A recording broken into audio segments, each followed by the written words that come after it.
Bante, bisa kita mulai ya Bante. Kita mulai bisa.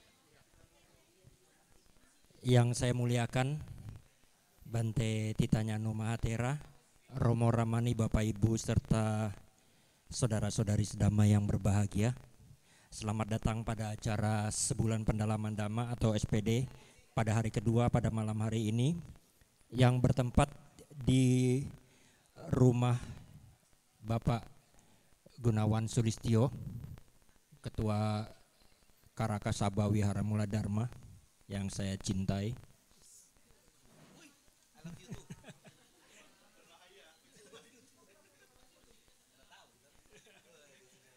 Baiklah, untuk mempersingkat waktu, kami persilahkan kepada tuan rumah untuk menyalakan lilin dan dupa sambil kita iringi dengan lagu Kami Datang Bersujud.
Baik, sebelumnya kami mohon kerjasama dari para umat sekalian untuk sementara waktu memberi fasilitas getar kepada handphonenya, memberi fasilitas getar pada handphonenya atau dinonaktifkan agar pembacaan parita pada malam hari ini tidak terganggu. Terima kasih. Arahang Samma Sambuddho Bhagawa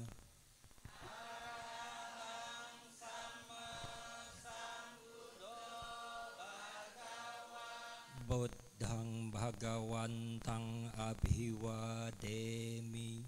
Buddhang Bhagawantang Abhiwademi. Swakhato Bhagawata Dhammo. Swakhato Bhagawata Dhammo. Dhammang Namassami.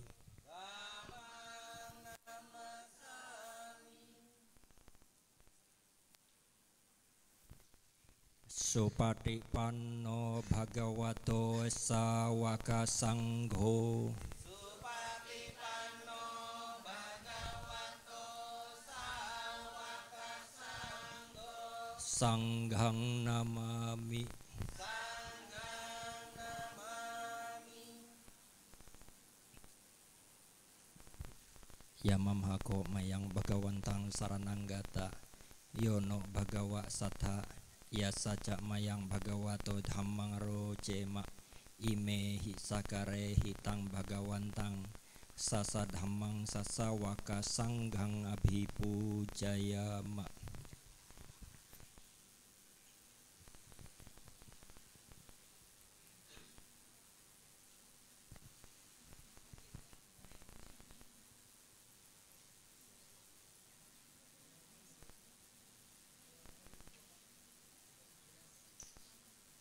Baik, kita akan mulai dengan permohonan Aradhana Pancasila. Kita buka buku Parita halaman 42.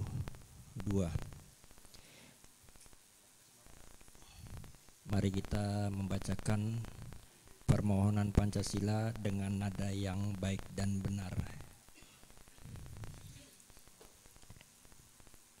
Mayang bhante tisarane nasaha Pancasila niyacama dutiyampi mayang bhante tisarane nasaha Pancasila niyacama tatiyampi mayang bhante tisarane nasaha Pancasila niyacama. Yang mahang wadami tang wadetha. Namo tassa bhagavato arahato samma sambuddhassa. Namo tassa bhagavato arahato samma sambuddhassa. Namo tassa bhagavato arahato samma sambuddhassa.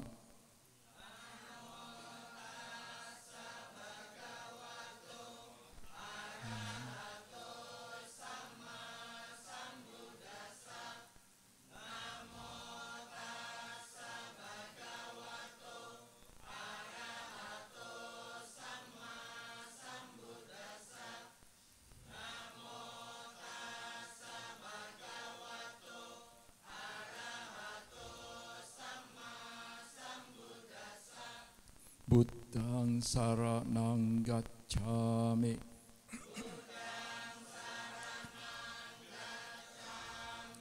Dhammang saranang gacchami.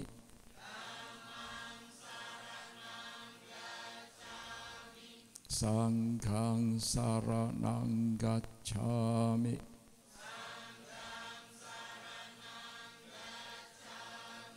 Dutiyampi buddhang saranang gacchami.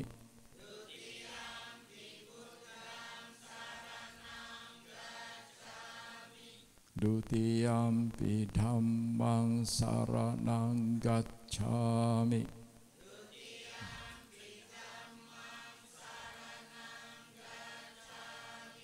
Dutiyampi sanghang saranang gacchami.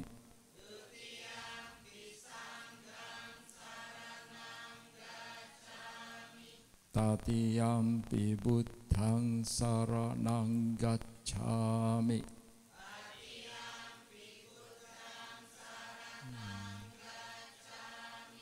Tatiyampi dhammang saranang gacchami.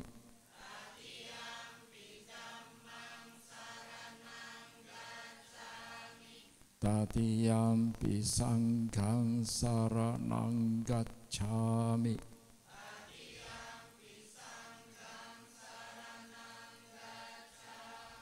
Sarana gamanam paripunnam. Panatipata weramani sikkhapadang samadhiyami.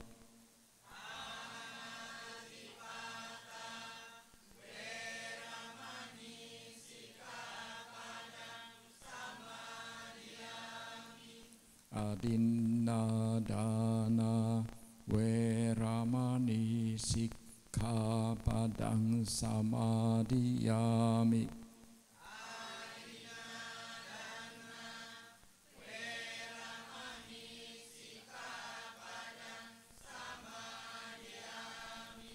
Kamesu miccaccara Weramani sikkhapadang samadhiyami.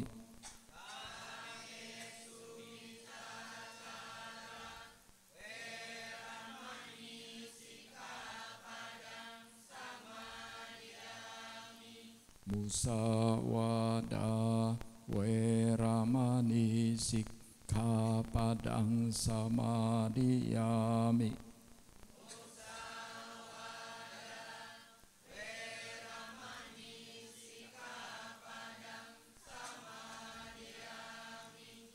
Suramerayamajapamadattana Weramani sikkhapadang samadhiyami.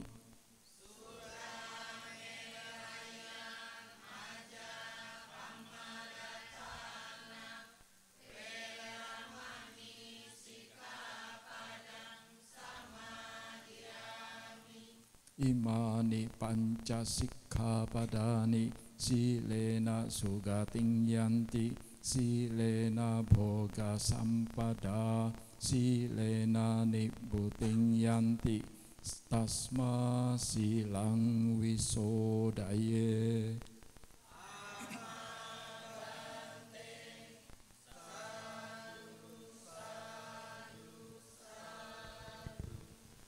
Kita lanjutkan pembacaan Parita, buku Parita halaman 24.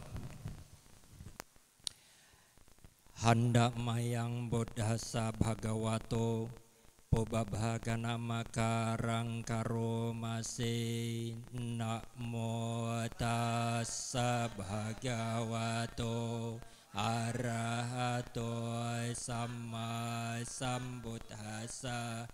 Namo tassa bhagavato arahato samma sambuddhassa. Namo tassa bhagavato arahato samma sambuddhassa. Buddhanusati halaman 27. Handa mayang buddhanus satinayang karomase iti piso bhagawa arahang samma sambuddho Wejja carana sampanno sugato lokawidu anuttaro purisa dhammasarati sattha dewa manussanang buddho bhagawa te. Handa mayang dhammanusatinayang karomase swakhato bhagavata dhammo sanditiko akaliko ehipassiko opanaiko pacatang weditabo winyohi te. Handa mayang sanghanus satinayang karomase supatripanno bhagavato sawaka sangho uju patripanno bhagavato sawaka sangho nyaya patripanno bhagavato sawaka sangho samici patripanno bhagavato sawaka sangho yadidang cattari purisa yuga atta purisa puggala esa bhagavato sawaka sangho ahuneyo pahuneyo dakhineyo Anjalikaraniyo Anuttarang punyakhetang lokasati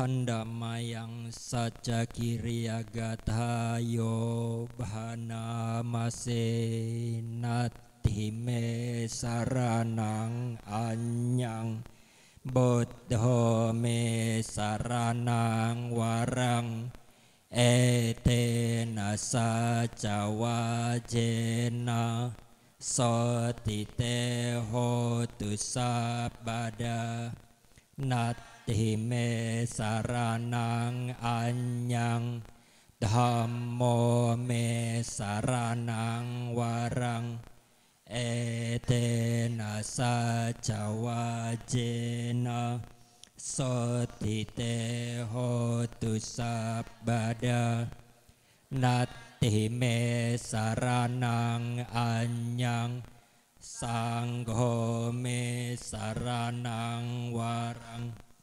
etena saca wajena sotite hotu sabada. Brahma Wihara Parana halaman 38. Handamayang Brahma Wihara Paranang karomase ahang sukhito homi niddukkho homi awero homi abhyapajo homi anigo homi sukhi atanang pariharami sabbe satta sukhita hontu niddukha hontu awera hontu abhyapaja hontu aniga hontu sukhi atanang pariharantu sabbe satta dukkha pamuccantu sabbe satta malada sampatito vigaccantu sabbe satta kammasaka kammadayada kammayoni kammabandhu kammapatisarana yang kammang karisanti kalyanang wa papakang wa tasadayada bhawisanti. Mari kita terjemahkan artinya bersama-sama. Semoga aku berbahagia, bebas dari derita, bebas dari mendengki dan didengki, bebas dari menyakiti dan disakiti, bebas dari derita jasmani dan batin. Semoga aku dapat menjalankan hidup dengan bahagia. Semoga semua makhluk berbahagia, bebas dari derita, bebas dari mendengki dan didengki, bebas dari menyakiti dan disakiti, bebas dari derita jasmani dan batin. Semoga mereka dapat menjalankan hidup dengan bahagia. Semoga semua makhluk bebas dari derita. Semoga semua makhluk tak kehilangan kesejahteraan yang telah mereka peroleh. Semua makhluk adalah milik perbuatan mereka sendiri, terwarisi oleh perbuatan mereka sendiri, lahir dari perbuatan mereka sendiri, berkerabat dengan perbuatan mereka sendiri, tergantung pada perbuatan mereka sendiri. Perbuatan apapun yang akan mereka lakukan, baik ataupun buruk, perbuatan itulah yang akan mereka warisi. Selanjutnya kami mohonkan kepada Yang Mulia Bante untuk memimpin meditasi. Kami persilakan.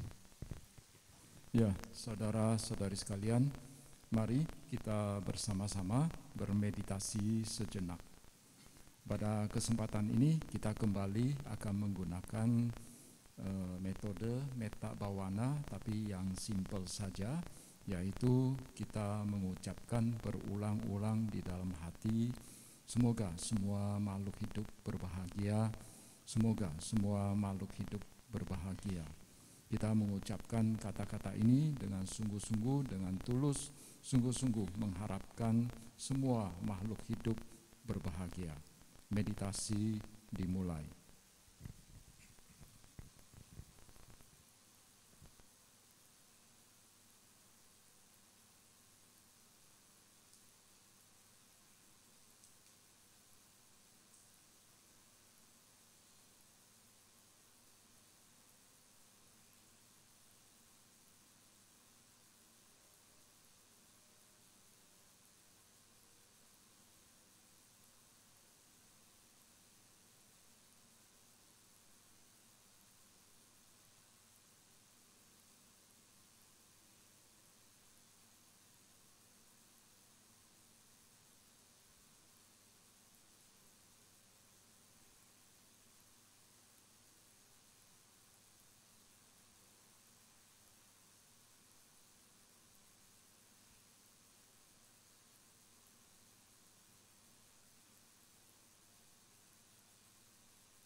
Sabbe satta bawantu sukhitata.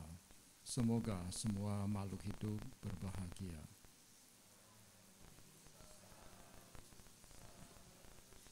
Ya, meditasi selesai. Romo Ramani, Bapak Ibu serta rekan-rekan semua, beberapa saat lagi kita akan mendengarkan pembabaran Dhamma atau Dhamma Desana yang akan disampaikan oleh Yang Mulia Bante Titanyano Mahatera.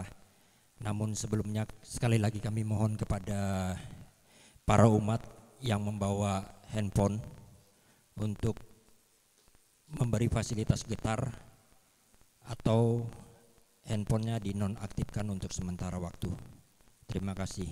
Kita buka buku Parita halaman 47, permohonan Dhamma Desana atau Dhamma Desana Aradhana. Brahmacalokadhipati sahampati Katanjali andhiwarang ayacata Santi dasata paraja kajatika desetu dhammang anukampimang pajang. Bhagavato Arahato Samma Sambuddhassa. Namo tassa Bhagavato Arahato Samma Sambuddhassa. Namo tassa Bhagavato Arahato Samma Sambuddhassa. Para Romo, Ramani, Bapak-bapak, Ibu-ibu, ya terutama tuan rumah, Ko Afu dan keluarga, saudara-saudari sekalian, selamat malam semuanya.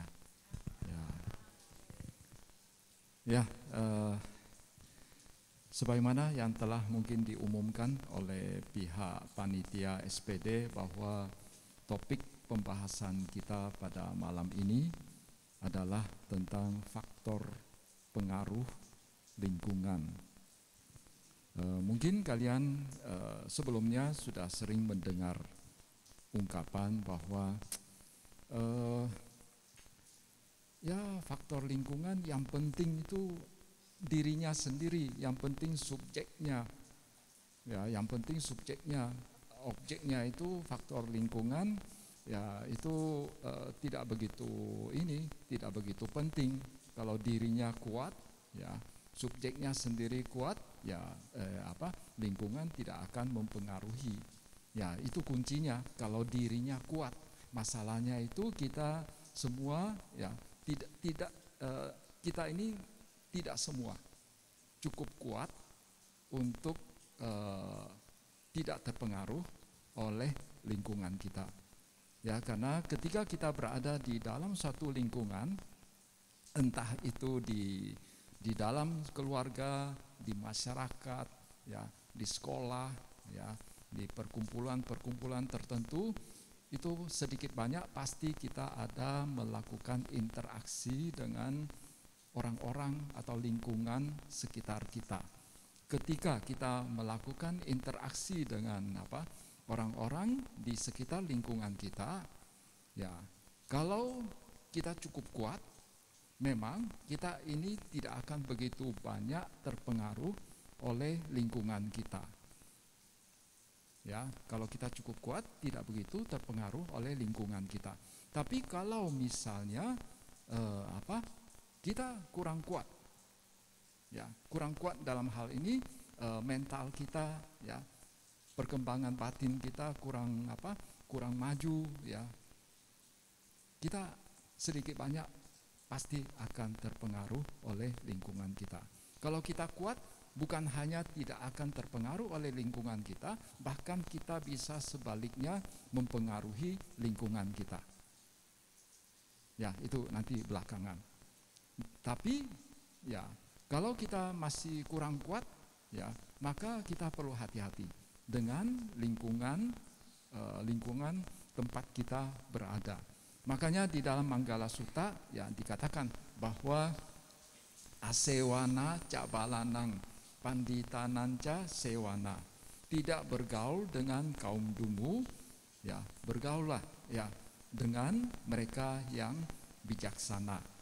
Kemudian juga dikatakan pati rupa ca desa wasoca, tinggallah di tempat yang sesuai. Ya, itu adalah kalimat yang disebutkan oleh Sang Buddha di awal-awal Manggala Sutta. Karena kalau kita lihat di Manggala Sutta, Sang Buddha itu mengajar secara bertahap. Jadi pada awal-awal syair yang di awal ya dari Manggala Sutta itu, asumsinya itu Sang Buddha mengasumsikan bahwa kita ini baru mengenal Dhamma. Kita baru mengenal Dhamma sehingga kita perlu menjaga lingkungan pergaulan kita. Jadi pertama adalah kita tidak bergaul mereka yang disebut sebagai orang dungu. Orang dungu di sini ya tentu saja bukan berarti orang yang IQ-nya rendah. Orang dungu di sini itu istilah bahasa Palinya itu bala. Bala itu artinya bocah yang belum tahu apa-apa. Kalau Mandarinnya itu anak yang haisi putong si gitu. Masih putong si. Ya, putong si bukan IQ-nya rendah. Maksudnya itu mereka belum mampu untuk melihat secara jelas yang mana yang baik, yang mana yang tidak baik, yang mana yang bermanfaat, yang mana yang tidak bermanfaat. Nah, kemudian ya dikatakan juga ya bergaulah dengan mereka yang bijaksana. Ya, mereka yang bijaksana atau pandita itu adalah mereka yang sebaliknya dari yang dungu, yaitu mereka yang tahu yang mana yang baik, yang mana yang tidak baik, yang mana yang bermanfaat, yang mana yang tidak bermanfaat. Kemudian Sang Buddha dalam Manggala Sutta juga ada menyebutkan bahwa tinggallah di tempat yang sesuai. Tempat yang sesuai itu seperti apa? Tempat yang sesuai itu dikatakan bahwa adalah tempat di mana masih ada ajaran Buddha. Masih bisa ditemukan ajaran Buddha. Di mana masih ada orang yang mempraktekkan ajaran Buddha.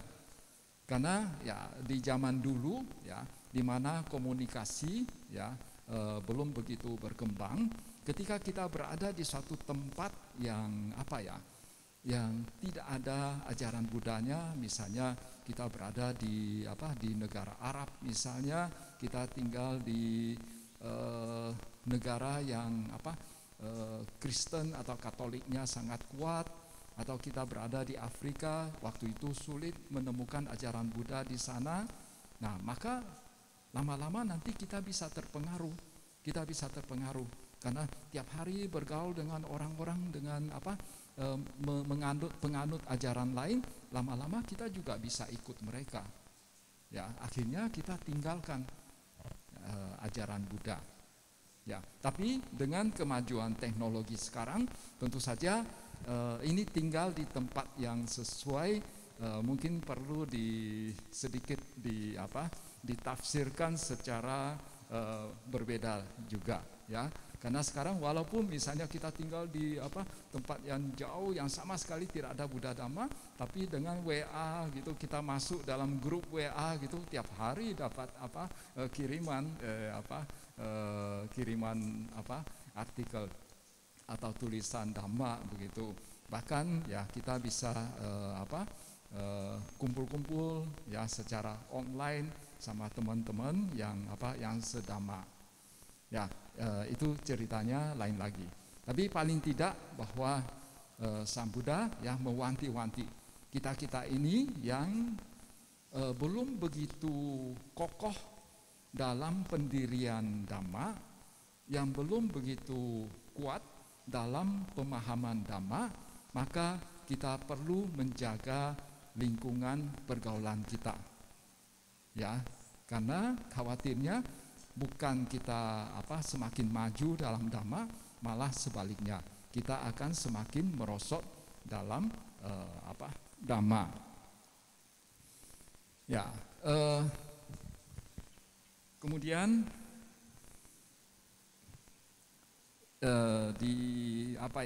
di dalam Manggala Sutta di bagian akhir ya Sang Buddha juga mengatakan ya sabar bisa dinasihati mengunjungi para petapa kanti ca sowacasata samanananca dasanang, terutama mengunjungi para petapa.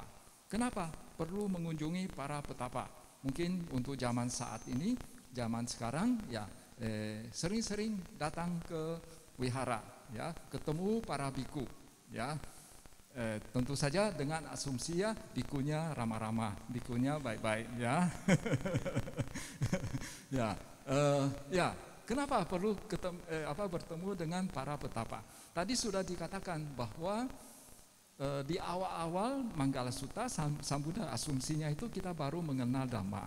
Lalu pelan-pelan kita diajak untuk menjalankan sila, untuk bermeditasi, untuk mengembangkan panya.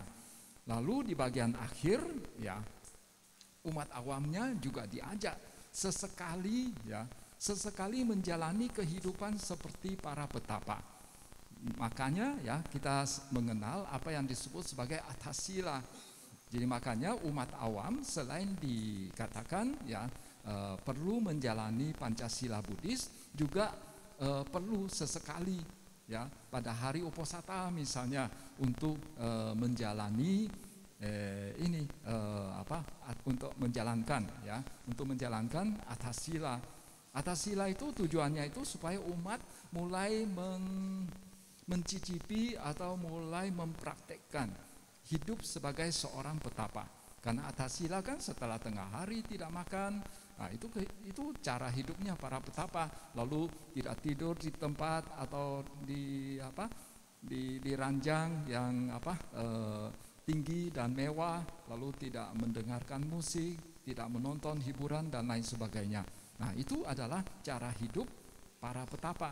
Jadi umat awam diajak supaya lebih maju lagi, ya, walaupun tidak perlu sepanjang tahun menjalani atasila, tapi sesekalilah coba-coba menjalani atasila, ya.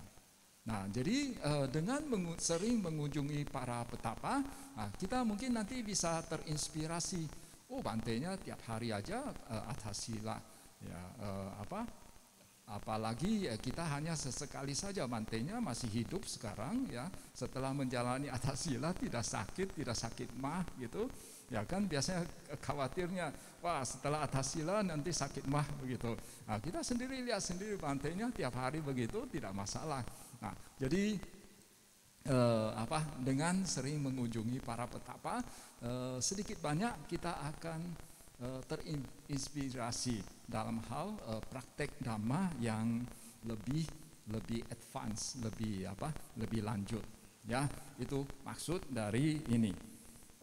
Kemudian saya teringat ada satu ungkapan, satu peribahasa dalam bahasa Mandarin, ya, namanya Mengmu San Qian. Nah, ini kalau diterjemahkan ke dalam bahasa Indonesia, artinya bahwa ibunda dari Menzi itu pernah tinggal di 3 tempat. Menzi itu dia adalah orang nomor 2 dalam ajaran Konfusianisme. Karena kalau kita tahu ya, di Tiongkok kan ajaran Konfusianisme itu sangat berpengaruh, ya. Jadi itu ajaran Konfusianisme itu pertama kali disebarkan oleh Konfusius, ya, Konghucu, ya.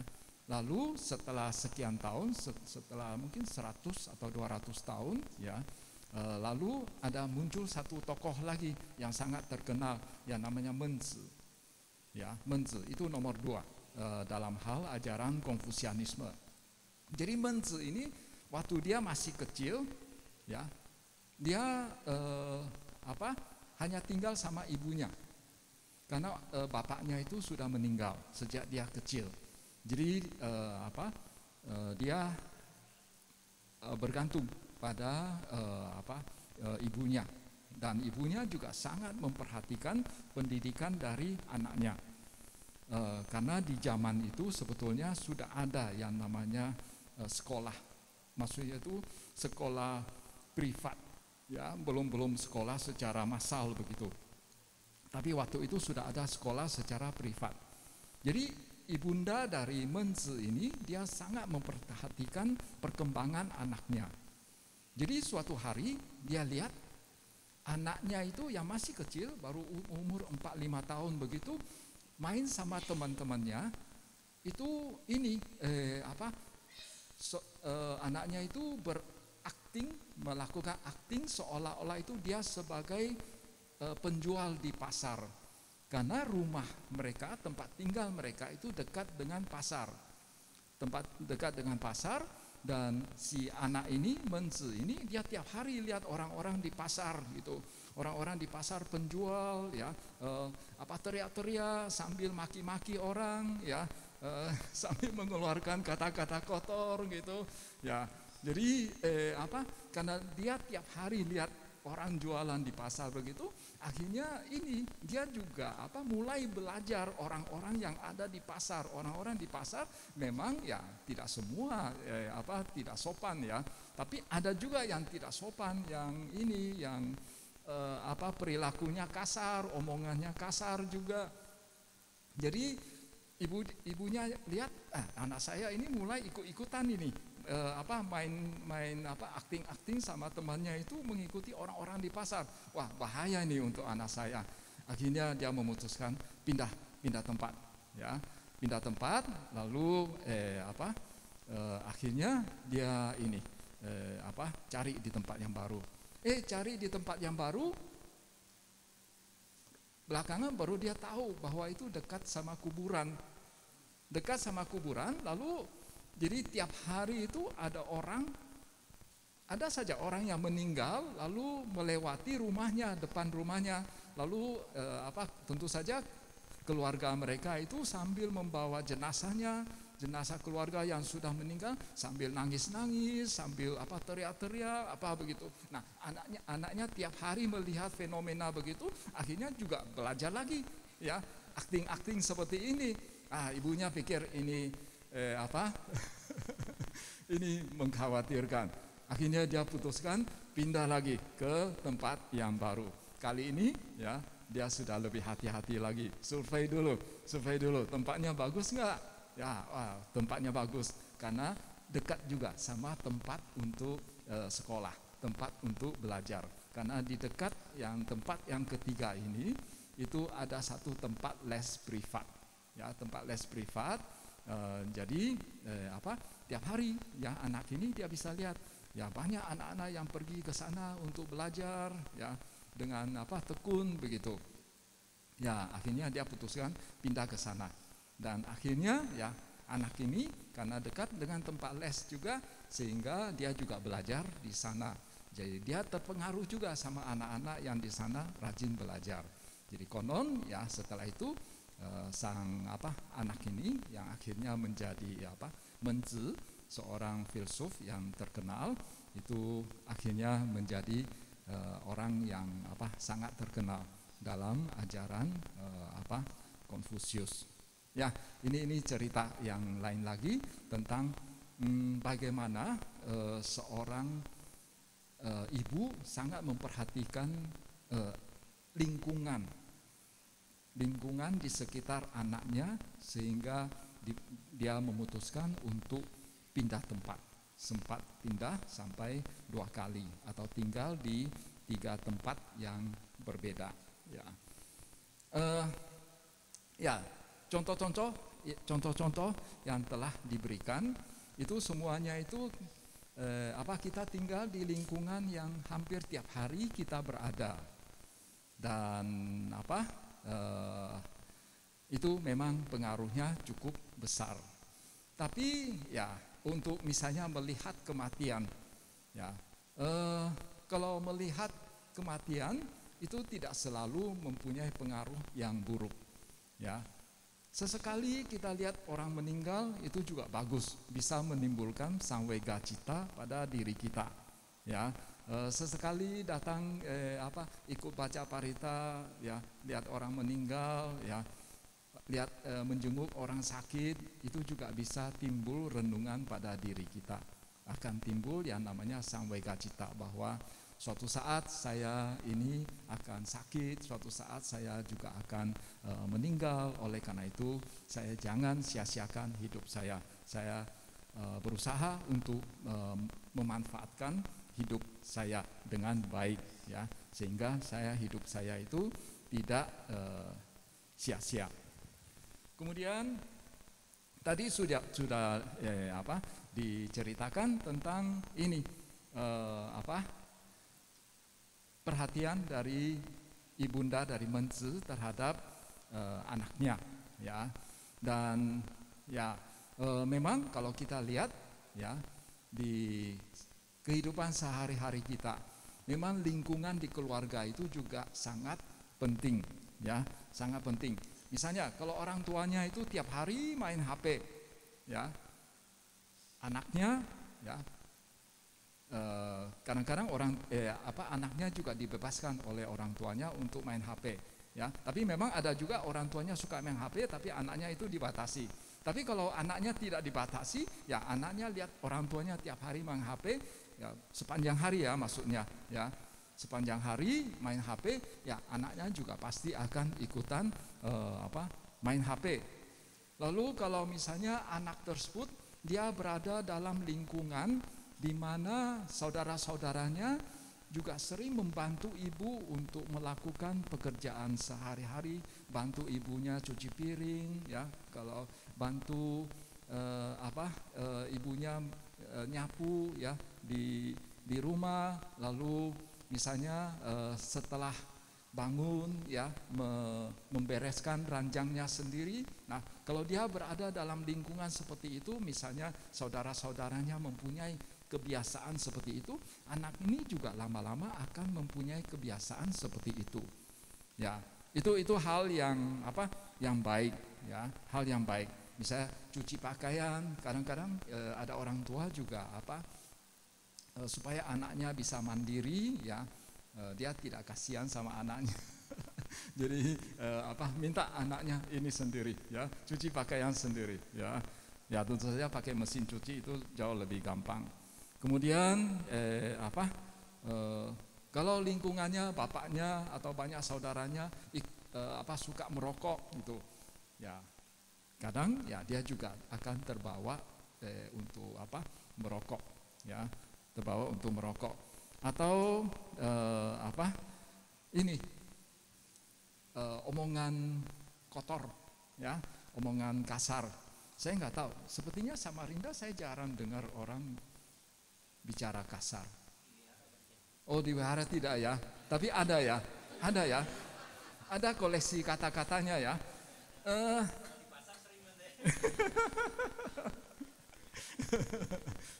Kalau saya, ya, karena saya ini orang Konghu, jadi orang Konghu itu dan kakek saya itu tukang kayu, ya, tukang kayu.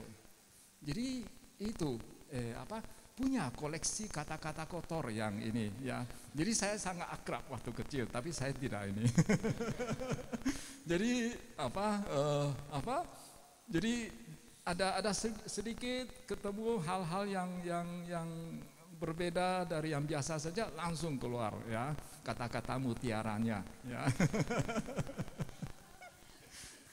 Dan kalau saya perhatikan, ini kok kata-kata mutiaranya itu kebanyakan berhubungan sama wanita, ya.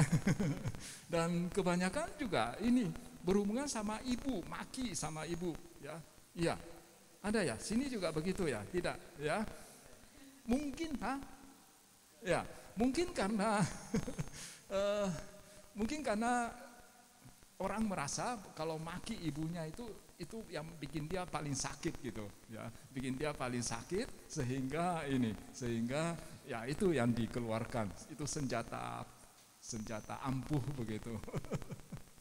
Tapi lama-lama kalau sudah sering pakai juga itu sudah tidak ini lagi, ya.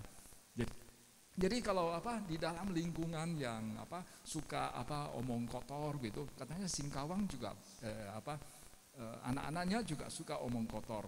Cuma mereka tidak mau. Saya tanya omong kotor apa, mereka nggak mau kasih tahu saya.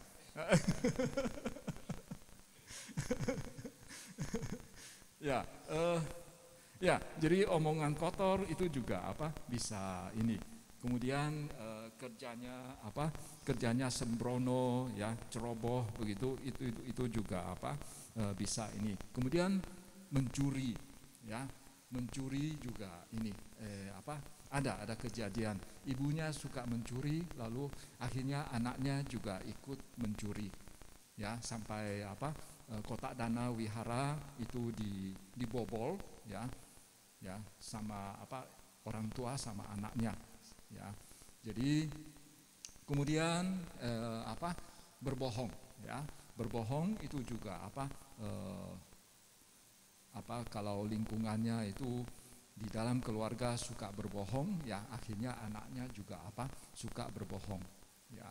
Awalnya ya kalau mencuri berbohong begitu, awalnya mungkin itu mereka hanya mencuri barang milik orang lain atau berbohong ke orang lain. Tapi lama-lama nanti keluarganya sendiri juga dibohongi, nanti lama-lama nanti barang milik keluarga dia sendiri juga dicuri. Jadi oleh karena itu orang tua jangan berpikir bahwa ini kan dia hanya mencuri barang milik orang lain, dia akan hanya membohongi orang lain. Tapi lama-lama nanti keluarganya akan kena juga. Ya, jadi oleh karena itu memang harus memperhatikan tentang hal ini. Kemudian congkak, ya, suka menyalahkan orang lain. Nah, itu lingkungan keluarga juga sangat penting. Ya, suka main, ya, tidak mau belajar. Ya. Ya, pada dasarnya di dalam Karania Metasuta kita juga diwanti-wanti oleh Sang Buddha agar kita bisa hidup cermat. Penjelasan kitab komentar bahwa hidup cermat itu nipako, ya, nipako itu penjelasan komentar adalah bahwa kita juga harus pandai-pandai memilih 7 hal yang sesuai. 7 hal yang sesuai itu apa saja? Yaitu pertama tempat tinggal, seperti tadi Manggala Sutta, ya. Tapi karena Karania Metasuta itu ditujukan kepada terutama para biku yang mau meditasi, sehingga tempat yang sesuai yang dijelaskan itu adalah tempat yang sesuai untuk meditasi. Selain itu juga tempat para biku melakukan pindapata itu juga harus sesuai, lalu pembicaraan antara para biku juga harus sesuai. Kemudian yang lain lagi ya, orang yang kita bergaul ya itu juga harus sesuai, ya, cuaca yang sesuai. Tapi cuaca yang sesuai saya pikir dengan adanya AC di zaman sekarang sudah tidak begitu berpengaruh lagi. Biasanya meditasi itu perlu udara yang agak sejuk. Karena kalau udara yang sangat panas itu kita baru meditasi sebentar saja itu sudah capek ya. Jadi kalau udaranya lebih sejuk, nah itu kita lebih tahan lama untuk bermeditasi. Tapi tentu saja sekarang sudah kita bisa ciptakan cuaca yang sesuai, yaitu pasang saja AC gitu ya. Kemudian yang lain lagi adalah makanan ya dan lain sebagainya. Nah, sekarang tentang tempat yang sesuai untuk meditasi ya, tempat yang sesuai. Ya, ini juga faktor lingkungan kan, faktor lingkungan. Jadi pertama adalah tempat tersebut ya harus tentu saja ini untuk pemula ya. Tempat tersebut itu harus tidak terlalu berisik, karena terlalu berisik nanti bagi mereka yang pemula itu baru meditasi sebentar sudah pikirannya itu sudah kacau ya. Baru dengar ada suara orang berbicara saja itu pikirannya sudah melayang ya, sudah melayang, langsung melamun, ini siapa yang berbicara, bicaranya tentang apa begitu ya. Kemudian di samping itu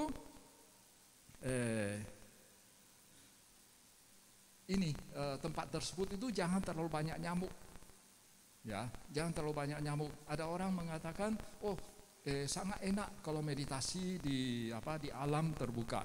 Belum tentu. Saya sendiri secara pribadi terus terang tidak begitu suka meditasi di alam terbuka, karena sering mendapat gangguan digigit nyamuk lah, atau khawatir digigit serangga yang lainnya lah ya. Jadi itu juga biasanya bagi pemula tidak begitu ini. Kemudian tempat yang sesuai untuk bermeditasi itu adalah terutama untuk para biku, makanan mudah didapatkan, Maksud itu jangan saking jauhnya itu untuk pindah patah atau umat mau antar makanan itu terlalu jauh sehingga sulit mendapatkan makanan, termasuk dalam hal ini obat-obatan. Kemudian ada juga ya di tempat yang sesuai tersebut juga harus ada seorang mentor ya, atau istilahnya itu kalyanamitta, sahabat yang baik. Sahabat yang baik biasanya itu disebut biasanya itu merujuk ke seorang mentor. Ada seorang mentor yang baik. Seorang mentor yang baik tentu saja adalah seorang guru pembimbing yang memahami Dhamma dengan baik. Ya, sehingga ketika kita mengalami kesulitan itu kita bisa berguru kepada dia. Nah, itu juga kalau berada di tempat yang seperti ini ya dikatakan itu juga merupakan tempat yang merupakan hal yang sangat mendukung ya. Selain itu juga dikatakan tempat yang sesuai adalah dicoba untuk menghindari ya, menghindari dekat dengan sungai atau dekat dengan kolam. Kenapa? Karena di zaman dulu terutama di India kalau orang mandi ya, mandinya di kolam atau mandinya di pinggir sungai. Lah, kalau misalnya bikunya masih muda, belum tahan godaan ya, tiap hari lalu ada ibu-ibu yang mandi di kolam, pinggir kolam ya, sebagian mungkin tergoda untuk ngintip-ngintip begitu ya, ya. Jadi oleh karena itu ya dihindari juga ya, dihindari juga. Kemudian juga dihindari terlalu banyak maksudnya kebun buah atau ada daun atau bunga yang bisa dimakan ya. Misalnya saya tinggal di sini yang punya kebun buah siapa? Ya. Enggak ada. Misalnya tinggal tempat meditasinya atau tempat di Badak misalnya. Di Badak ya banyak pohon mangga misalnya. Kalau buah mangganya lagi berbuah gitu, bisa saja saya tergoda waktu meditasi. Ini mangganya kalau sudah matang, ini enak atau tidak gitu. Nah, pikirannya selalu ke sana. Ya, jadi jangan juga ya tempatnya itu jangan terlalu banyak pohon yang berbuah pohon buah begitu. Karena itu bisa menggoda ya. Kemudian apa lagi? Tempat yang terkenal ya. Ya, tempatnya sangat terkenal sehingga banyak yang datang berkunjung. Nah, nanti baru duduk sebentar, ada orang ketok-ketok pintu pantai, ya. jadi ininya pantainya tidak bisa meditasi, ya. Tapi bukan berarti ini ya umatnya tidak boleh datang ke kuti untuk ketok pintu pantai, boleh, ya. Karena pantainya itu datang bukan untuk meditasi. Kemudian apa ya?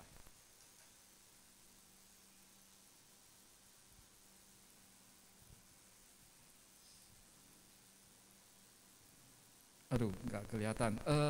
Tempatnya itu dekat dengan sawah, ya. Kalau tempat dekat dengan sawah itu juga banyak orang biasanya bekerja di sawah, rame-rame panen atau apa. Itu juga ini tempat tempat lalu banyak orang lalu lalang gitu, rame begitu, itu juga tidak sesuai. Lalu tempatnya dekat dengan perbatasan negara, itu juga kurang bagus. Kadang-kadang itu terjadi perang ya antara negara, ya akhirnya nanti para biku yang tinggal di sana itu juga menjadi tidak tentram. Ya, itu kira-kira sejumlah faktor ya lingkungan yang perlu diperhatikan ketika seorang biku ya mau atau mungkin seorang umat mau meditasi ya, mau meditasi. Jadi sekali lagi bahwa selama kita belum cukup kuat untuk menahan, untuk melawan godaan dari lingkungan, maka kita perlu memperhatikan lingkungan di mana kita berada atau lingkungan anak-anak kita berada. Kita perlu menjaga itu ya. sebaliknya, ya sebaliknya kalau misalnya kita cukup kuat, malah kita ke tempat lingkungan yang tidak sesuai misalnya, lalu kita mencoba untuk mengubah kebiasaan yang ada di lingkungan itu. Kalau kita cukup kuat, ya kalau kita cukup kuat. Jadi saya ingat beberapa waktu yang lalu, beberapa tahun yang lalu sempat ada yang mengatakan, mengutip yang Manggala Sutta ini, jangan bergaul dengan orang bodoh, ya bergaulah dengan orang bijaksana. Ada yang kasih komentar, ya bagaimana dengan mereka yang belum mengenal Dhamma? Ya, apakah mereka ditinggalkan begitu saja? Tentu saja tidak. Tapi bagi pemula, ya jangan terlalu banyak bergaul dengan mereka yang belum mengenal Dhamma. Tapi bagi mereka yang sudah memahami Dhamma dengan baik, praktek Dhamma mereka itu sudah cukup bagus, ya boleh ya sering-sering bergaul dengan mereka yang termasuk yang masih dungu dalam tanda kutip, ya sehingga mereka bisa juga ketularan pemahaman terhadap Dhamma. Ya itu sekilas tentang faktor pengaruh lingkungan. Jadi semoga dengan pembahasan pada malam ini, ya kita bisa pandai-pandai ya memilih lingkungan yang sesuai dengan kita. Saya pikir lingkungan yang sesuai itu adalah salah satunya itu wihara, ya sekalian promosi wihara, ya. Jadi wihara tadi barusan saya tentang sambutan untuk 30 tahun wihara. Saya juga jadi aktor tadi, ya. Lenggang-lenggok, bukan lenggang-lenggok, ya jalan gitu, ya katanya view dari wihara sangat bagus waktu itu, lagi ada matahari, ada siluet saya gitu, ya sempat cukup ada beberapa ada 15 menit jadi aktor juga, ya. Sambil meditasi gitu, ya. Ya, saya pikir itu saja yang dapat kami sampaikan pada malam ini. Ada sediakan hadiah? Oh, tidak ada, ya. Bandar bangkrut.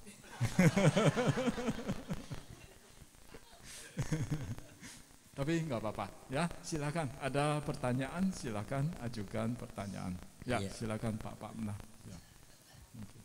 Langsung ya, langsung 3 pertanyaan dulu untuk sementara, ya. Nanti kita lihat nanti waktunya. Satu orang satu ya. Bentar, sabar. Yang di sini dulu ya. Yang di sini dulu, ya. Ya, silakan.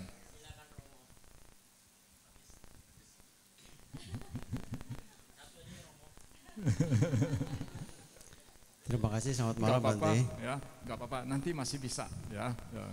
Sebenarnya saya memajukan 3 pertanyaan Bante, berhubungan dengan lingkungan yang Bante sampaikan tadi. Yang pertama gini Bante,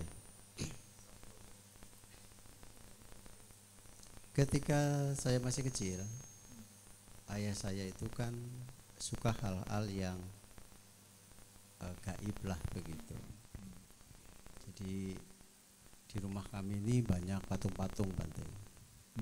Dan setiap masak gitu ya, masih ada sajian-sajian kepada patung-patung itu. Di altar pasti dikasih minuman gitu kan, ada teh, ada kopi dan lain-lain. Kemudian rumah kami juga dekat pantai Bante, pantai selatan.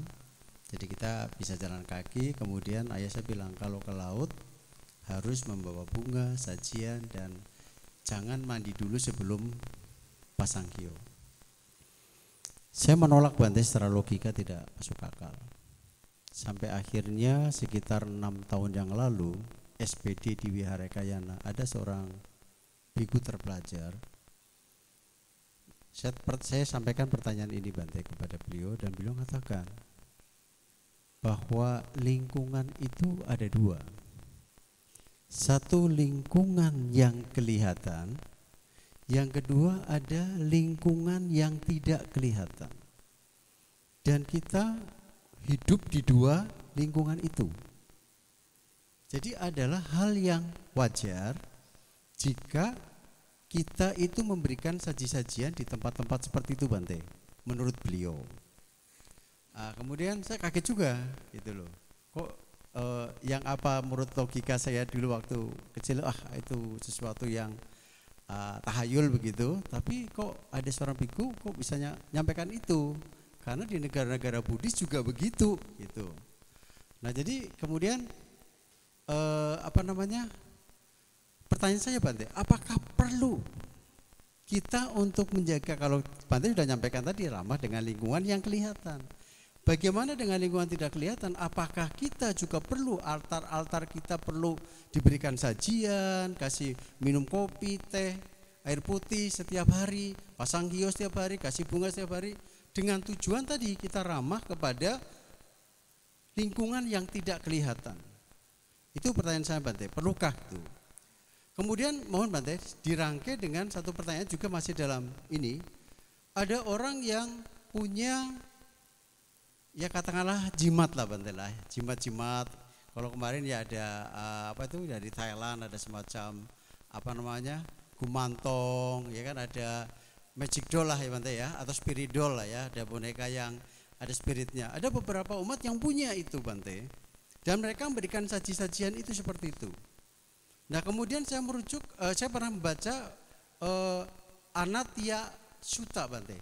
Di dalam Anatya Sutta, mungkin juga ada di dalam Atanatya Sutta, di dalam Parita juga ada. Itu ada merujuk kepada Atanatya Sutta. Di situ Sang Buddha mengatakan ada 40 yaka tertinggi. Yaka itu kan sejenis makhluk halus, Bante ya, makhluk halus yang punya kekuatan yang tertinggi dan bisa memberikan perlindungan. Itu dijelaskan Buddha dalam Atanatya Sutta. Itu, Bante. Nah itu mohon Bante jelaskan, perlukah kita punya sesuatu itu untuk perlindungan buat kita? Karena saya lihat umat-umat ada yang punya dan percaya itu, Bante. Dua pertanyaan aja, Bante. Ada satu lagi tapi katanya nggak boleh. Ya, terima kasih, Bante.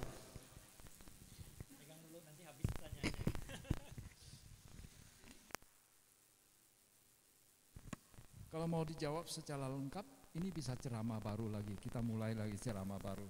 Tapi singkat saja ya. Tentang memberikan sesajen begitu. Ya memang kita harus mengakui betul yang biku senior tersebut, apa yang dikatakan oleh biku senior tersebut betul, bahwa ada lingkungan yang kelihatan, ada yang tidak kelihatan. Yang lingkungan kelihatan misalnya ya, kita sering misalnya kadang-kadang kita lihat ada satpam kita, tukang yang bekerja di kebun ya, lalu kadang-kadang kita bawa dari rumah, bawain roti ya, kita punya minuman, kita kasih minuman kepada mereka ya, itu kan kita seringkali merasa senang juga, kita bisa berdana. Nah sekarang ada juga lingkungan yang tidak kelihatan, dan memang di Asia itu secara umum seperti itu, bahwa memang di Asia mungkin secara budaya cukup banyak yang mungkin para leluhur mereka atau ada orang-orang tertentu di masyarakat yang mampu melihat makhluk-makhluk seperti itu, dan itu memang ada. Kalau menurut pandangan Buddhis, ada makhluk-makhluk seperti itu, mereka akan merasa senang juga ya, kalau misalnya diberi sesajen seperti itu ya. Dan dalam agama Buddha memang hal seperti itu tidak dilarang. Sang Buddha kan pernah mengatakan ada 5 bali. Bali itu bahasa Pali ya. Bali itu artinya 5 persembahan lah ya, atau 5 sesajen, 5 jenis sesajen. Salah satunya itu adalah bali kepada para dewa. Jadi ada bali kepada para tamu, bali kepada mereka yang maksudnya tamu yang baru datang jauh dari tempat lain. Nah, kita kasih makanan, kita kasih minuman supaya mereka yang lapar ya itu bisa terbebas dari kelaparan dan kehausan. Lalu bagi mereka yang mau pergi jauh itu juga kita kasih bekal gitu ya. Tapi bukan berarti saya bilang besok saya minta bekal ya. Besok Pak Jamli katanya sudah mau kasih saya bekal, jadi tidak perlu ya. Kemudian Bali untuk raja. Nah itu kalau zaman sekarang namanya pajak ya. Kasih persembahan kepada raja ya. Nah, itu kepada pemerintah, yaitu membayar pajak kepada dewa. Bali kepada dewa. Boleh saja. Jadi Sang Buddha mengatakan memang ada, dan Sang Buddha tidak melarang umat Buddha memberikan persembahan kepada para dewa. Ada lagi Bali kepada para peta, kepada para hantu juga. Jadi kepada keluarga yang sudah meninggal boleh juga kasih persembahan itu. Ya, Sang Buddha juga tidak melarang, karena memang ada sejumlah peta itu mereka bisa menyantap makanan seperti itu. Jadi dalam hal ini ya memang dalam agama Buddha itu oke-oke saja, tidak masalah.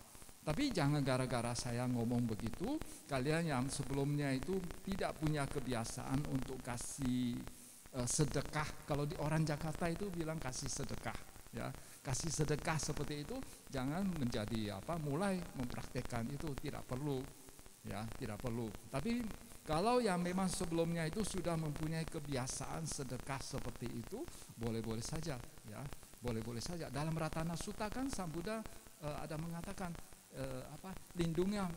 lindungilah mereka yang sering memberikan persembahan kepada kalian. Kalau nggak salah di Ratana Sutta ada. Ya, jadi oleh karena itu ya dari sini kita bisa lihat bahwa Sang Buddha itu tidak negatif, ya, tidak sikapnya itu tidak negatif terhadap praktek seperti itu, ya. Nah itu tentang pemberian sesajen, ya. Sebelum beralih ke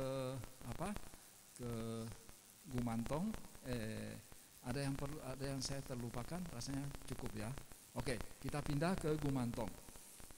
Gumantong saya paham karena pernah ada umat yang tinggal di wihara, dia juga pelihara Gumantong. Bahkan sempat taruh di kuti.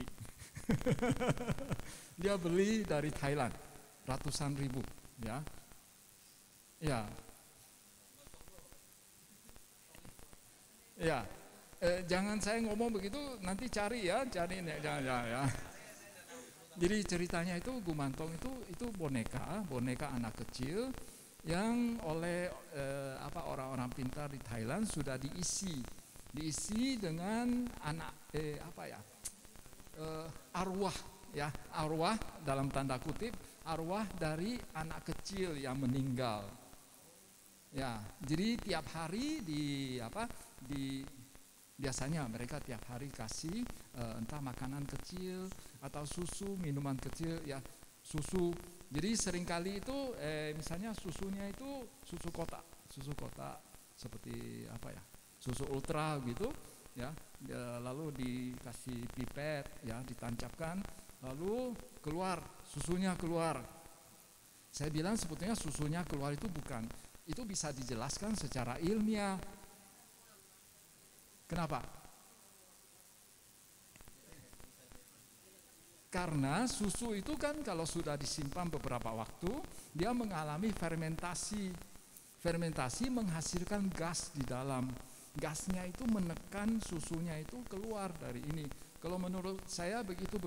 Bagi mereka yang belajar ilmu alam, itu kira-kira bisa dijelaskan lah, ya. Itu tentu saja secara ilmiah.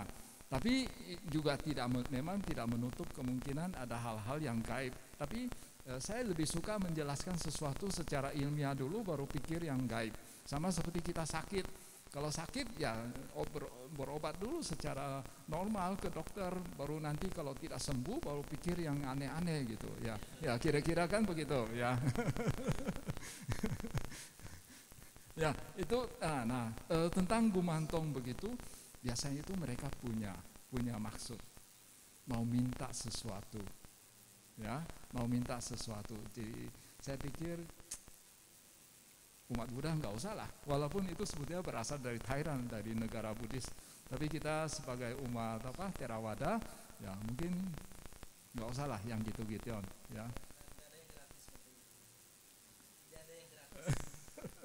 Ya itu kita tiap hari. kita harus tiap hari kasih sesajen gitu, tiap hari kasih sesajen. Kalau itu memang ada pamrihnya, saya pikir ya tidak ini. Ada yang terlewatkan oleh saya yang belum terjawab?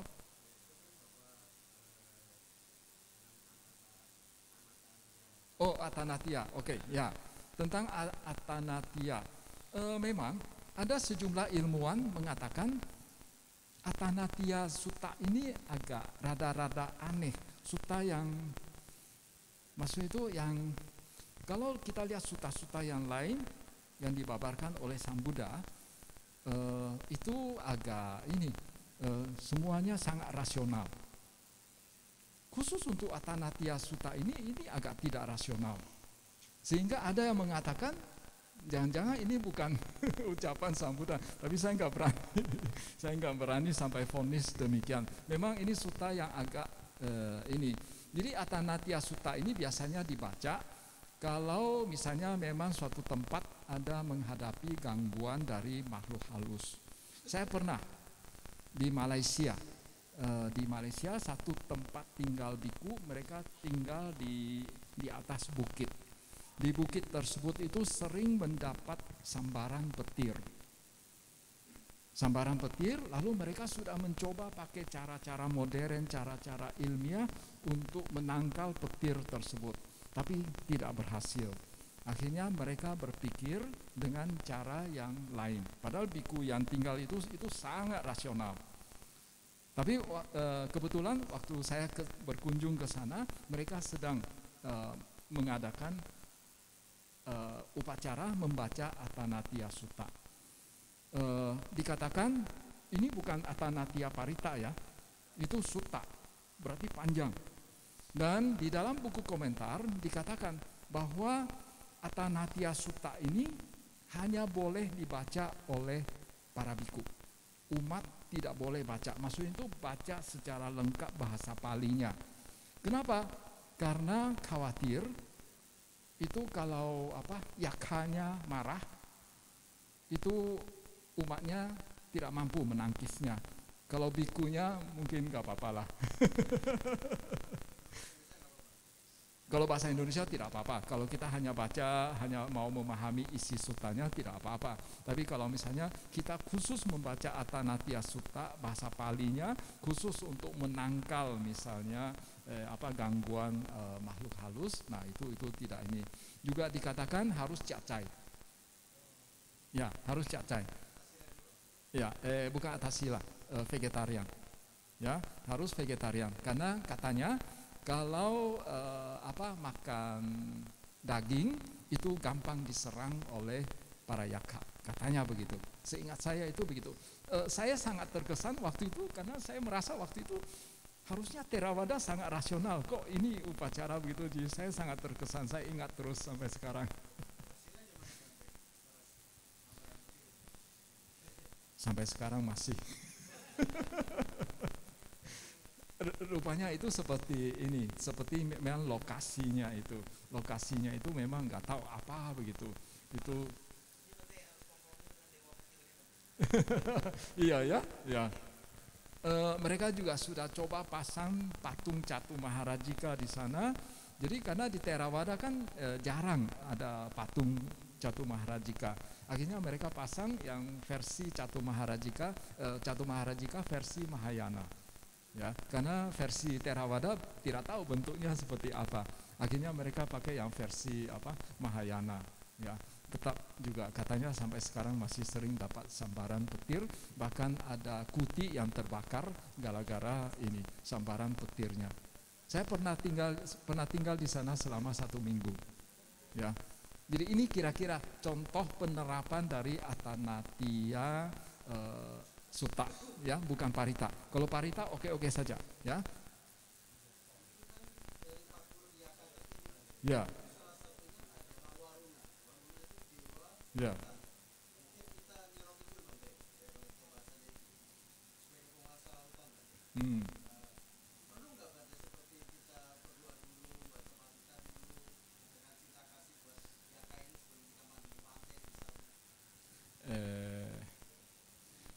Ya, Sang Buddha mengatakan kalau kita kemana-mana sering memancarkan metta, ya kita akan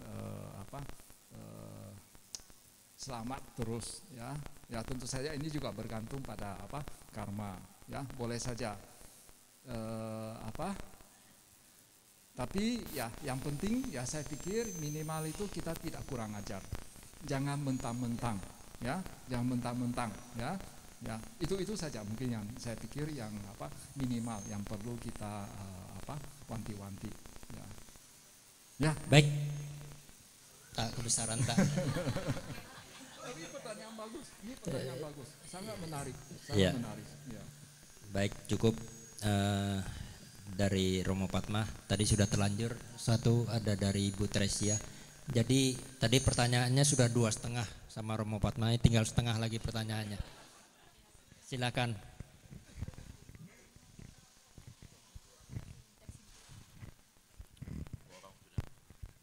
Malam Bante.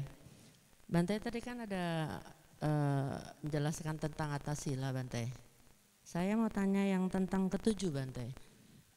Bertekad melatih diri, menghindari menari, menyanyi.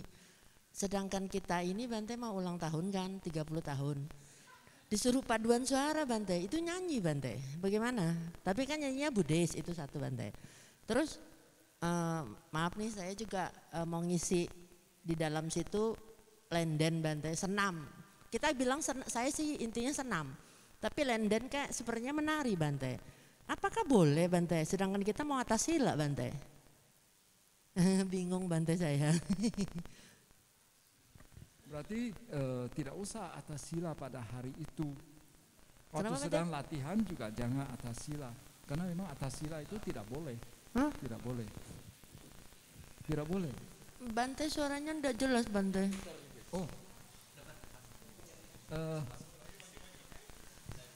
Ya, jangan pada saat kalian mau show nyanyi dan tari itu, maka pada hari itu kalian jangan menjalankan atas sila.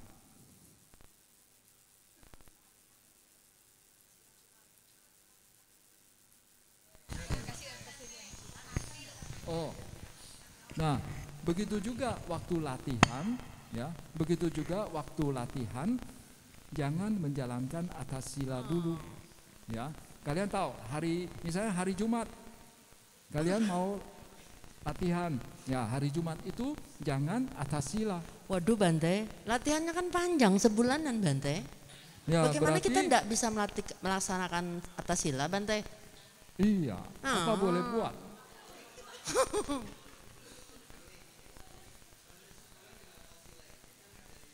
Oh, ya.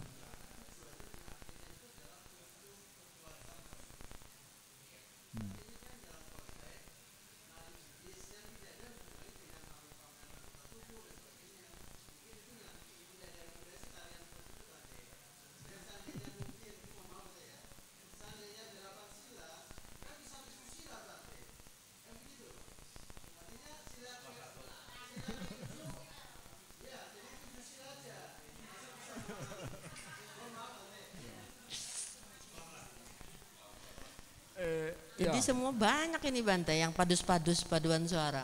Banyak Iya. betul orangnya. Oh, padahal ini ya selama SPD ini Iya. dianjurkan ya untuk menjalankan atas sila. Ya. Serba salah. Tapi terus terang Pak Padma, saya nggak berani juga untuk menganjurkan hanya menjalankan 7 sila. Ya.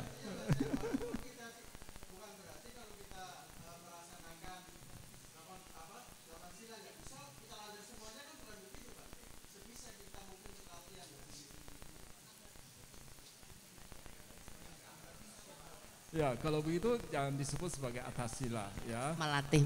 Ya, hanya melatih sila-sila tertentu, ya.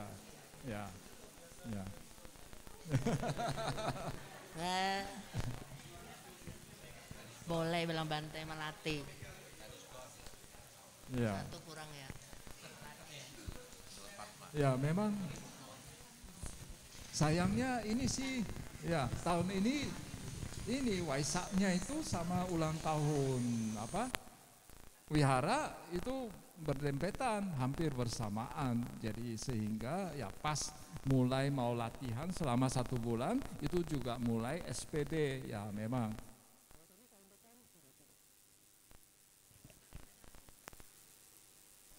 Ya, tahun depan sudah tidak lagi ya.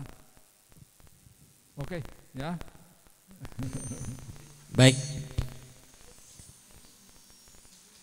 Cukup ya, Bu Teresia. Jangan menyesal sudah bertanya ya.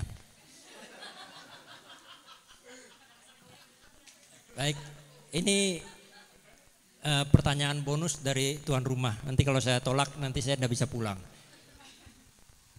Ya, selamat malam Bante. Ini lain daripada yang tadi Bante. Ini ilmiah Bante. Saya ada baca, dengar beberapa hari yang lalu, Elon Musk Bante. Bante tahu Elon Musk ya, orang terkaya di dunia. Elon Musk. Dia itu kan kekayaan dia itu kan semua dari teknologi Bante. Ini dia baru menciptakan chip di otak Bante. Chip otak itu dia bisa meregenerasi sel. Jadi nanti kalau ada sel orang kena kanker atau apa, dia bisa menyembuhkan sendiri Bante. Itu sih promosinya Bante. Dia sudah menyiapkan berapa triliun untuk itu.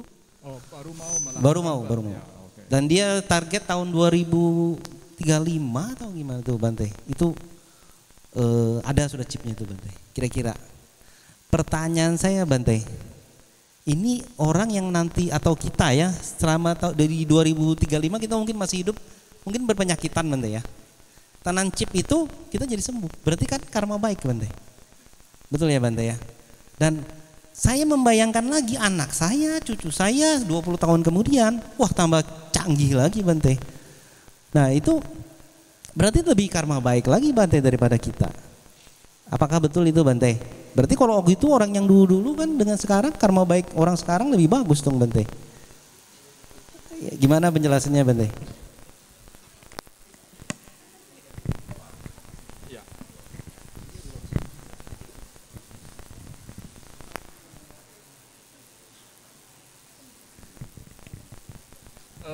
Memang sepertinya 50 tahun terakhir ini usia manusia secara rata-rata memang semakin panjang.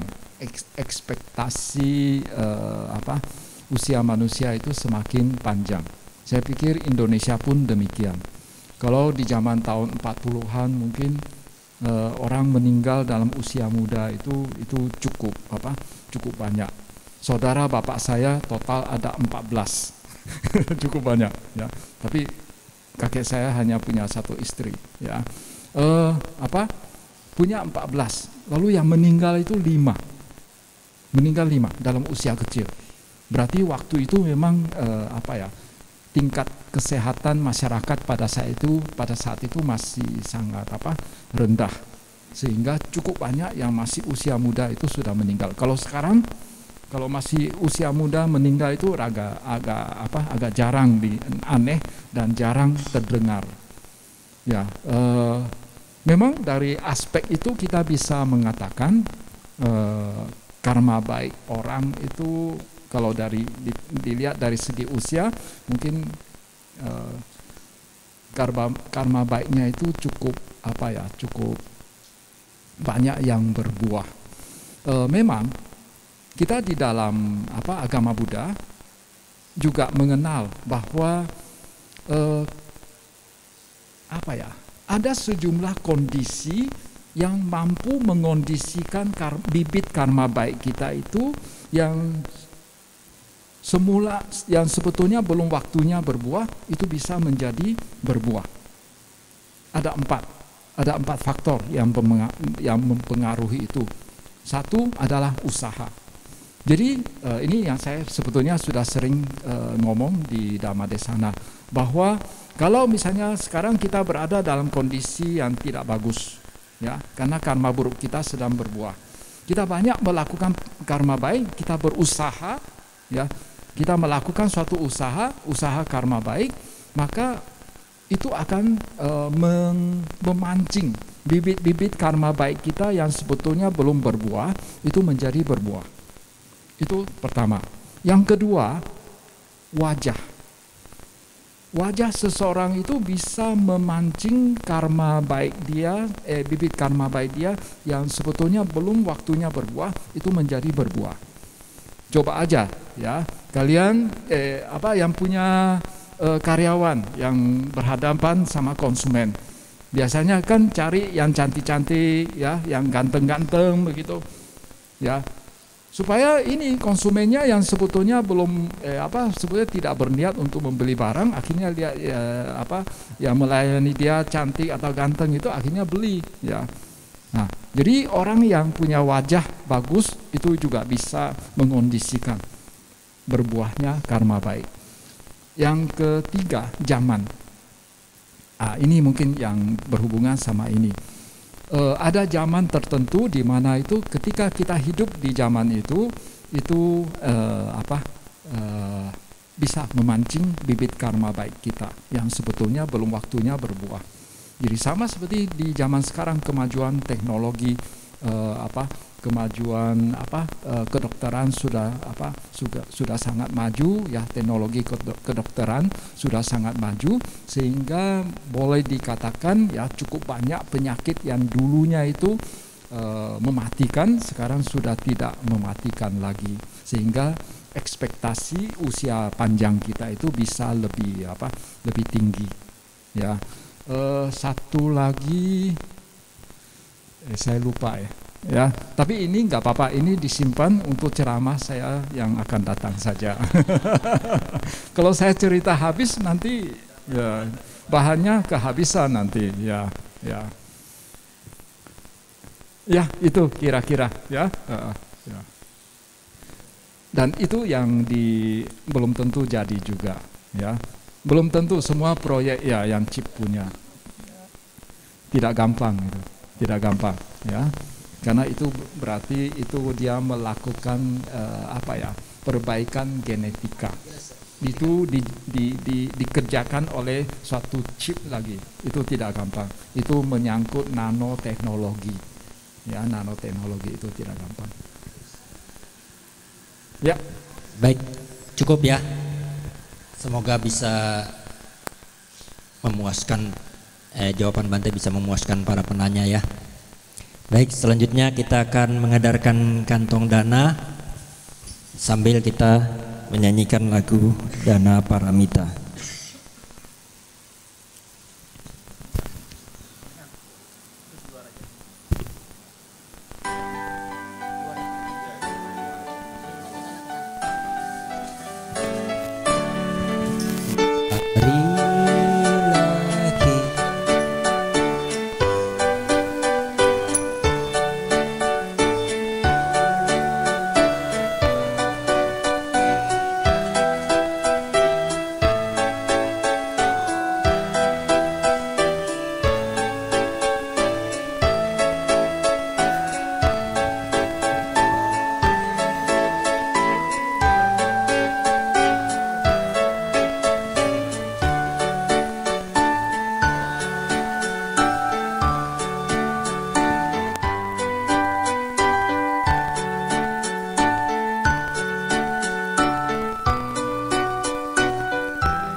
kasih.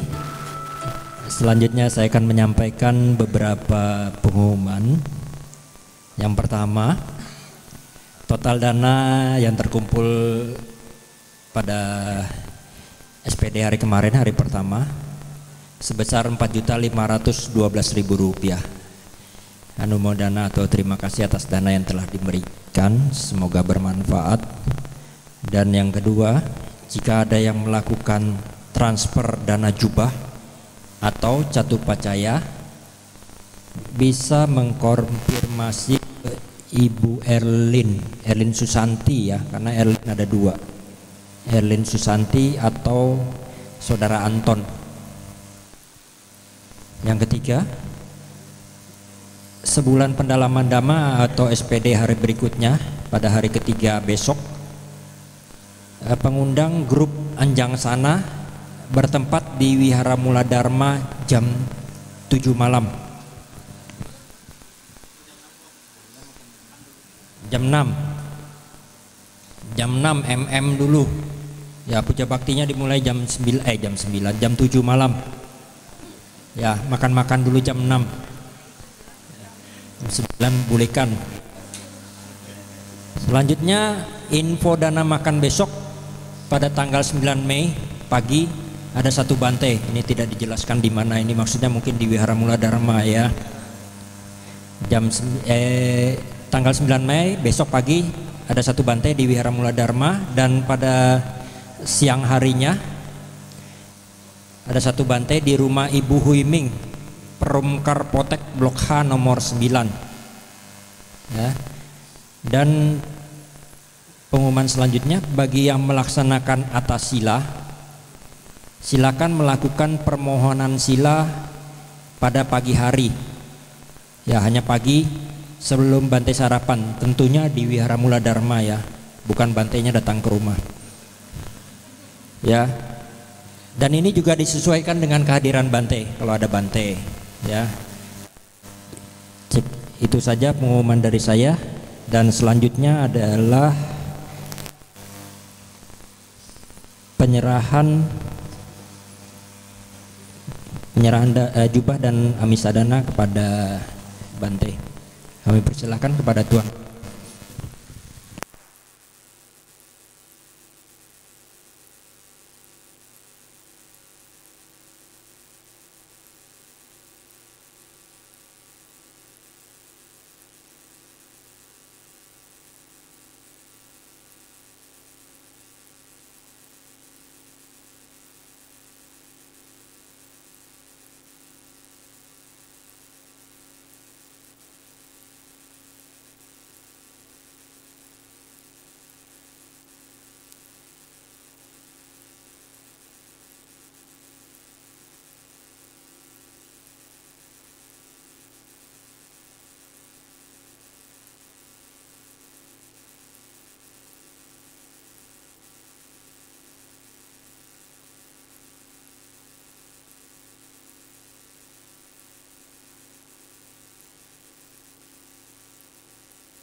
Ya, baik saudara-saudari sekalian, ya, baik tuan rumah, Ko Afu dan keluarga, maupun yang lain-lain yang hadir pada malam ini. Ya, hari ini, terutama pada malam ini, kita sudah melakukan sejumlah perbuatan baik yang dikatakan menghasilkan jasa-jasa kebajikan. Sekarang jasa-jasa kebajikan ini kita limpahkan juga kepada leluhur kita, sanak famili yang telah meninggal, mereka-mereka yang memiliki hubungan karma dengan kita, makhluk-makhluk yang berada di sekitar sini, makhluk-makhluk yang berada di sekitar tempat tinggal, tempat kerja, tempat usaha kita. Semoga mereka semua turut bergembira atas perbuatan baik yang telah kita lakukan sejauh ini. Semoga semuanya mencapai apa yang dicita-citakan Semoga semuanya maju dalam Dhamma. Yatha wariwaha pura paripurenti sagaram ewam ewaito dinam petanam upakapati icitam patitan tungham kipamewa samijjato sabbe purento sangkapa jando pannaraso yatha manijoti raso yatha sabbitiyo viwa jantu sabbarogo winasatu mate bawantu antarayo sukhi digayuko bhawa abiwa danasi lisani cang undang pacaino cattaro dhamma wadanti ayuwanno sukhang balante athalada sukhita wirulha buddha sasane aroga sukhita hota sahasabbehi nyatibi bawantu sabba manggalang rakhantu sabba dewata sabba buddhanubhavena sada soti bawantu te bawantu sabba manggalang rakhantu sabba dewata sabba dhammanubhavena sada soti bawantu te bawantu sabba manggalang rakhantu sabba dewata sabba sanghanu bhavena sada soti bawantu te.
Baik, selanjutnya adalah penyerahan kenang-kenangan. Pada siapa dulu? Ton, Bantai dulu atau tuan rumah dulu? Bantai duluan ya. Baik.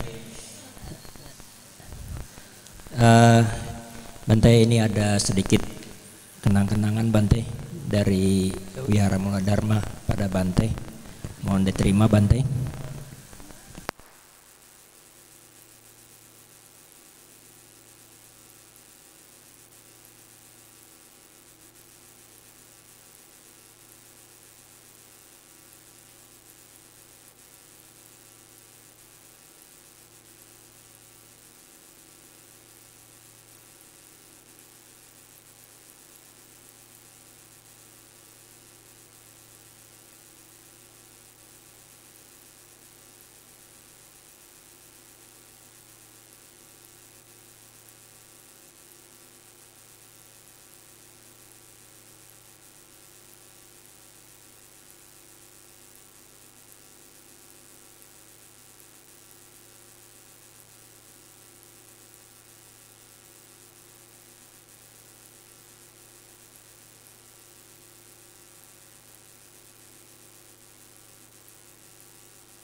Baik, tepuk tangan buat tuan rumah.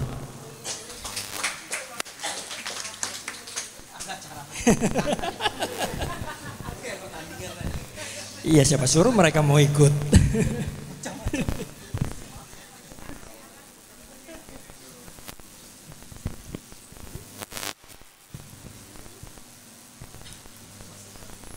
Baik, sebelum kita tutup mungkin ada yang ingin disampaikan oleh tuan rumah sebelum kita membacakan Paritaya Tawata. Silakan tuan rumah, nanti biar disampaikan dulu.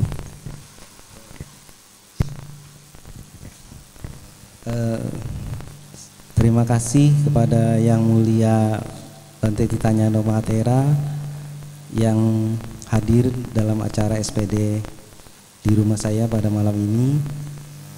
Terima kasih kepada teman-teman semua yang hadir di rumah saya pada malam hari ini. Itu aja yang saya ingin katakan, singkat dan padat. Terima kasih. Tuan rumahnya gugup. Baik, kita tutup SPD kita pada malam hari ini dengan membacakan Paritaya Tawata atau Parita Pelimpahan Jasa halaman 140. Nanti pada terjemahannya kita sebutkan mendiang Bapak Handi Sulistyo dan mendiang Bapak Hardiansyah Alfian, dan pada baris Imang Rakantu Petakang kita ganti dengan Ime Rakantu Petake. Paritaya Tawata halaman 140. Handamayang etawata tiadipati dana karomasi etawata caamhehi sambatang punya sampadang sabbe dewa numodantu sabba sampati siddhya etawata caamhehi sambatang punya sampadang sabbe bhutanumodantu sabba sampati siddhya etawata caamhehi sambatang punya sampadang sabbe sattanumodantu sabba sampati siddhya idang wanyatinang hotu sukita hontu nyatayo idang wanyatinang hotu sukita hontu nyatayo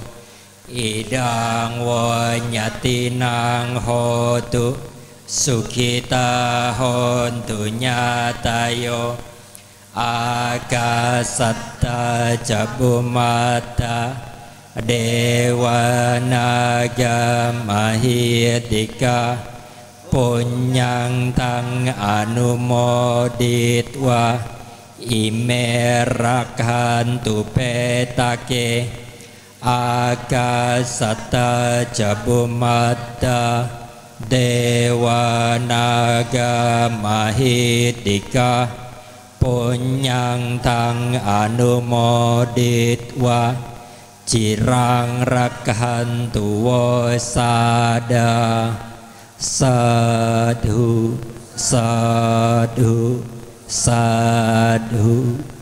Semoga para dewa turut bersuka cita atas timbunan kebajikan yang telah kami capai dan timbun sebanyak ini demi keberuntungan dan keberhasilan. Semoga para makhluk halus turut bersuka cita atas timbunan kebajikan yang telah kami capai dan timbun sebanyak ini demi keberuntungan dan keberhasilan. Semoga semua makhluk hidup turut bersuka cita atas timbunan kebajikan yang telah kami capai dan timbun sebanyak ini demi keberuntungan dan keberhasilan. Semoga timbunan jasa ini melimpah pada sanak keluarga. Semoga sanak keluarga berbahagia. Semoga timbunan jasa ini melimpah pada sanak keluarga. Semoga sanak keluarga berbahagia. Semoga timbunan jasa ini melimpah pada sanak keluarga. Semoga sanak keluarga berbahagia. Para dewa yang bersemayam di angkasa dan di bumi, juga para naga, mereka yang perkasa, setelah turut bersuka cita atas jasa ini, melindungi mendiang Bapak Hadi Sulistyo, mendiang Bapak Hardiansyah Alfian. Para dewa yang bersemayam di angkasa dan di bumi, juga para naga, mereka yang perkasa, setelah turut bersuka cita atas jasa ini, selalu melindungi Anda semua selamanya. Semoga demikian adanya. Semoga demikian adanya. Semoga demikian adanya. Baik, kita tutup dengan nama Karapata.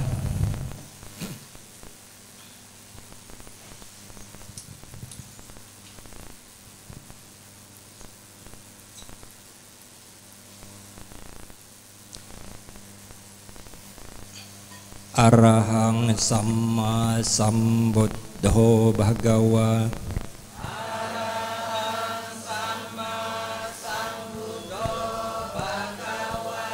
Buddhang Bhagawantang Abhiwademi. Budang Bhagawantang Abhiwademi. Swakhato Bhagawata Dhammo. Swakato Bhagawata Dhammo. Dhammang Namassami.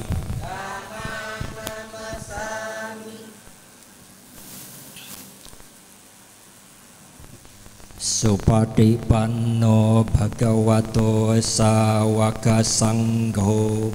Supatipanno Bhagavato Sawaka Sangho. Sanghang namami. Sanghang namami. Demikian puja bakti SPD pada hari kedua. Pada malam hari ini telah kita laksanakan di rumah Bapak Gunawan Sulistyo. Kami mewakili pengurus mengucapkan terima kasih kepada Bapak Gunawan Sulistyo yang sudah menyediakan tempat dan menjadi sponsor untuk SPD pada malam hari ini. Semoga perbuatan baik yang kita lakukan ini juga membawa manfaat bagi kita semua, dan marilah kita melakukan pemancaran cinta kasih dengan mengucapkan Sabbe Satta Bhavantu Sukhitata. Semoga semua makhluk hidup berbahagia. sadu, sadu, sadu. Mari kita bernamaskara kepada Yang Mulia Bante dengan mengucapkan Ogasa Wandami Bhante.